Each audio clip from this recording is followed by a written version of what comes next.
At the start of the game, all the fleet cards are shuffled and put together on the top of the fleet road.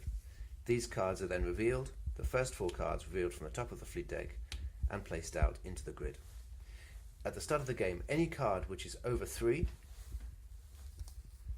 for example, heavy cruiser, would be placed face down into the graveyard to join the fleet deck later on. These cards can be purchased for their purchase cost at the top, and the value of the attack and defense factor is written on the card. The icon shows that they will work in the deploy phase, and each has its faction symbol on the card. If you come to the first deck, in the first turn here, the turn order is Scout, Deploy, Transport and Refresh. In a 4-player game, the first player draws 2 cards, the second player draws 3, and the third player and fourth player each draw 4 cards each to stagger the game beginning. So in the first action, Scout are able to explore ships from hand. So in the explore phase, if the Scout is in my hand at the beginning of the turn, I may explore, which means to draw a system card and reveal the system card. In this case, my Scout ship has discovered a nebula, and it may immediately deploy into the support slot on the nebula. I may also deploy a transport there if I wish to. However, I may explore again with a second Scout ship because this started in my hand.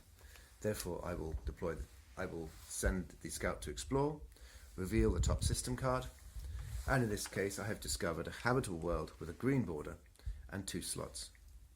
This is a world which is both habitable, so an outpost can go there, and also colony suitable.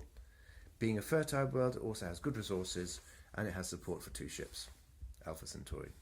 I then have 1 transport ship, which I can then place in the transport phase into my deck, where transports go here. When the transport ship goes to my deck, I get a credit to buy 1 ship of value 1 from the deck.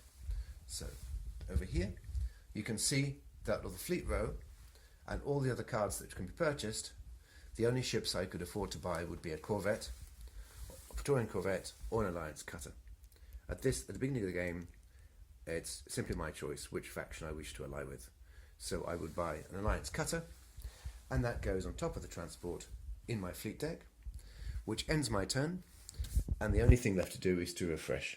The 4th phase of the game, I draw 4 cards to my hand for my next turn, and for my next turn I will have 4 transports. So in my next turn I will skip the Scout phase and the deploy phase and simply buy cards. In this case, my next turn, after players have played, I may send 3 transports to the deck, and I may draw a heavy transport to increase my economy, and perhaps I would send a transport to Alpha Centauri. This turn, because I have no Scout ships, before I refresh, I draw 1 Scout ship to my hand, and then I draw only 3 cards, which will enable me to explore at the beginning of my next turn